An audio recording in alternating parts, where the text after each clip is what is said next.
નાનીની રીત સાથે આજે આપણે આખા વર્ષ માટે કેરીનું અથાણું બનાવીશું ખાટું.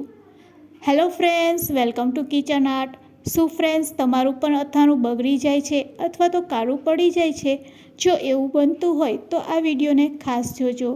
આજે હું તમને જે રીત સાથે અથાણું બનાવતા શીખવાડીશ તે રીત સાથે જો તમે અથાણું બનાવશો તો આખું વરસ એવું ને એવું તાજું, સ્વાદમાં પણ બેસ્ટ રહેશે. ના તો કાળું પડશે, ના તો ખરાબ થશે. તો ચાલો બધી ટ્રીક અને ટિપ્સ સાથે આજે આપણે કેરીનું ખાટું અથાણું બનાવીશું ગુંદા સાથે. રેસીપી સારી લાગે તો લાઈક અને શેર કરજો. મારી ચેનલ ઉપર નવા હોય અને મારી ચેનલને હજુ સબસ્ક્રાઈબ ન કરેલ હોય તો સબસ્ક્રાઈબ કરી બાજુનું બેલ બટન દબાવવાનું ભૂલશો નહીં, જેથી કરીને તમને મારા નવા વિડીયોનું નોટિફિકેશન મળતું રહે. તો સૌ પ્રથમ આપણે બજારમાંથી રાજાપુરી કેરી પસંદ કરવાની છે અને તેના આ રીતે પીસીસ કરી લેવાના છે. તો અહીં અમે 1.5 કિલો જેટલી રાજાપુરી કેરી લીધેલી છે, તેના ટુકડા કરી લીધા છે અને સાથે 1 કિલો ગુંદા એડ કરશું. તો અહીં આપણે ગુંદા પણ એકદમ ફ્રેશ લેશું. લીલાછમ ગુંદા હોય તે જ અહીં આપણે લેવાના છે. પાકેલા ગુંદામાંથી અથાણું બનાવશો તો અથાણું બગડી જશે. ન્યૂઝપેપરનો ઉપયોગ કરીને ગુંદાને આ રીતે ડાળખીમાંથી આપણે છૂટા પાડી લેશું અને ગુંદામાં રહેલો ઠળિયો અને તેની ચીકાશ આપણે દૂર કરવાની છે. તો તેના માટે આપણે ગુંદાને પહેલાં આ રીતે ડાળખીમાંથી છૂટા કરી હવે આપણે પાસે મીઠું રાખીશું. મીઠું રાખી હવે ગુંદા ઉપર આપણે દસ્તો મારીશું અને દસ્તાથી આ રીતે ગુંદાને ફાડી લેશું. હવે સરીની મદદથી તમે જોઈ શકો છો આરામથી આપણે ઠળિયાને કાઢી શકીએ છીએ. ઠળિયો નીકળી જાય એટલે તેમાં મીઠું ભરી દેવાનું. આ રીતે મીઠું ભરીને તમે થોડીક વાર રાખશો એટલે તેમાં રહેલી ચીકાશ છે તે દૂર થઈ જાય છે.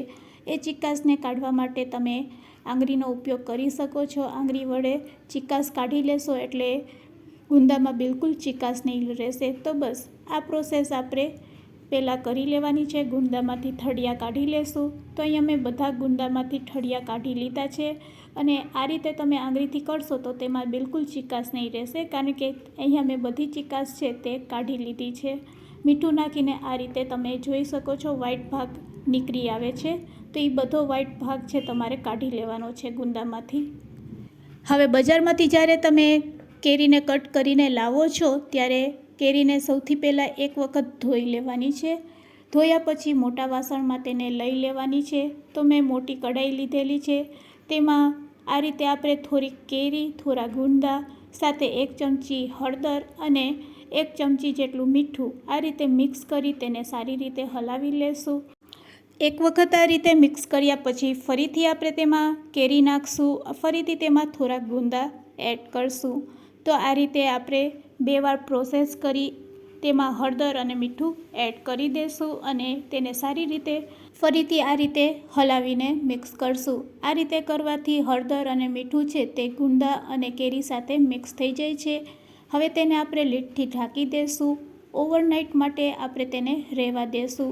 આખી રાત અથવા તો 6 થી 7 કલાક તમે આ રીતે ગુંદા અને કેરીને પલાળશો એટલે તેમાં પાણી રિલીઝ થશે. તો હવે તમે જોઈ શકો છો ગુંદા અને કેરી સરસ પલળી ગઈ છે અને તેનું પાણી પણ તૈયાર થઈ ગયું છે.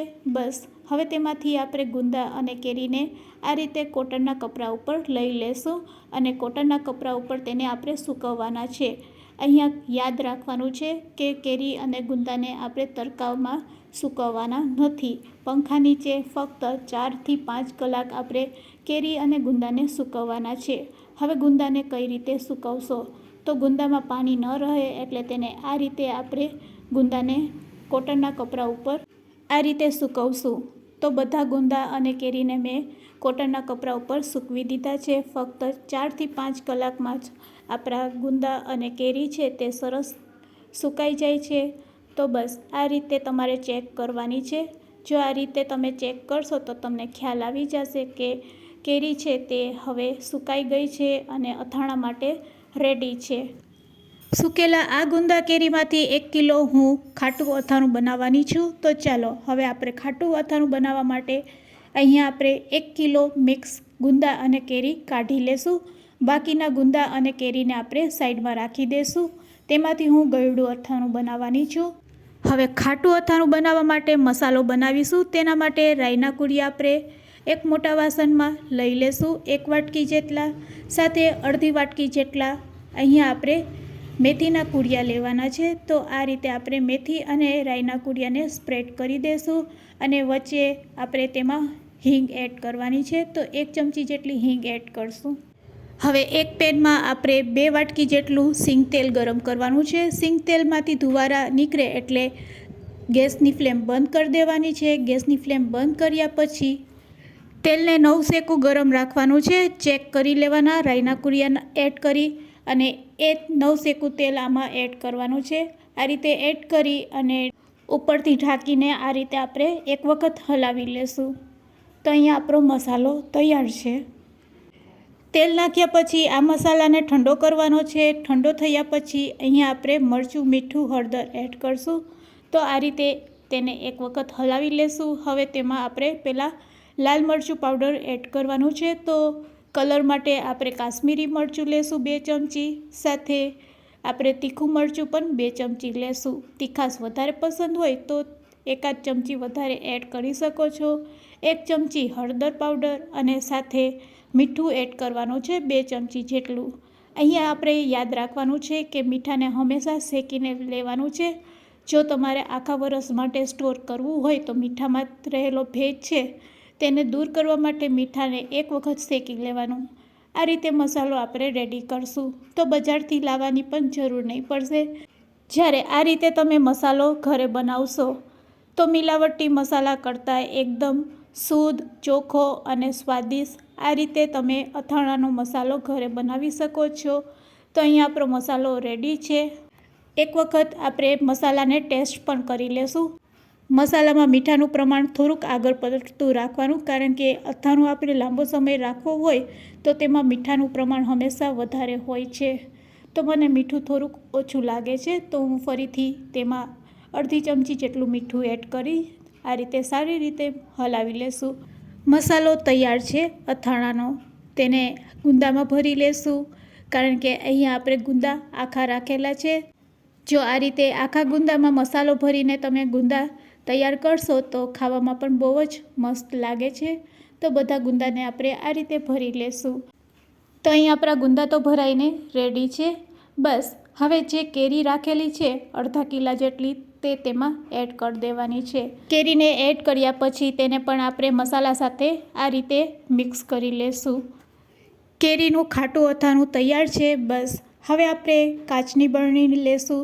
જ્યારે પણ કાચની બરણીમાં તમે અથાણું ભરો ત્યારે હંમેશા કાચની બરણીને સારી રીતે ધોઈ, તડકે તપાવી, લૂછી, કોરી કરી પછી અથાણું ભરવાનું. તો આખું વરસ તમારું અથાણું બગડશે પણ નહીં અને અથાણાનો કલર, સ્વાદ પણ એવો ને એવો જ રહેશે. અહીંયા અથાણું આપણે ભરી લીધું છે કાચની બરણીમાં. બસ હવે જે બચેલું તેલ છે ગરમ કરેલું તે એકદમ ઠંડુ થઈ ગયું છે. જ્યારે પણ અથાણું બનાવો ત્યારે હંમેશા સિંગ તેલનો જ ઉપયોગ કરવાનો. તેનાથી અથાણાનો સ્વાદ, કલર અને અથાણું લાંબો સમય માટે ટકે છે અને એવો ને એવો જ સ્વાદ રહે છે. તો આ રીતે આપણે આખી બરણી તેલથી ભરી દઈશું. આ રીતે અથાણું ડૂબે તેટલું આપણે તેલ એડ કરવાનું છે. તો 1 કિલો અથાણું હોય તેની સામે આપણે 2 વાટકી જેટલું તેલ લીધેલું છે. તો 2 વાટકી તેલ એટલે અંદાજિત 400-500 ગ્રામ જેટલું તેલ થાય છે. તો બસ અહીંયા આપણું અથાણું રેડી છે. 3 કે 4 દિવસ પછી આ અથાણાને તમે આરામથી એન્જોય કરી શકો છો. તો ચોમાસાની સિઝન ચાલુ થાય તેની પહેલાં આ રીતે તમે જો અથાણું બનાવી લેશો તો આખું વરસ આવું ને આવું તાજું રહેશે અથાણું, અને ખાવામાં તો એટલું બેસ્ટ રહે છે કે વાત ન પૂછો. મારી શીખવાડેલી ટિપ્સ તમને કેવી લાગી તે મને કમેન્ટ્સમાં જરૂરથી કહેજો. વિડીયોને એન્ડ સુધી જોયો હોય તો એક લાઇક જરૂરથી આપજો અને હા, તમારા ફ્રેન્ડ્સ, મિત્ર અને ગ્રુપમાં શેર કરવાનું ભૂલશો નહીં. મારી ચેનલ ઉપર નવા હોય તો મારી ચેનલને સબસ્ક્રાઈબ જરૂરથી કરી લેજો. Thanks for watching. ફરી મળીશું એક નવી રેસિપી સાથે.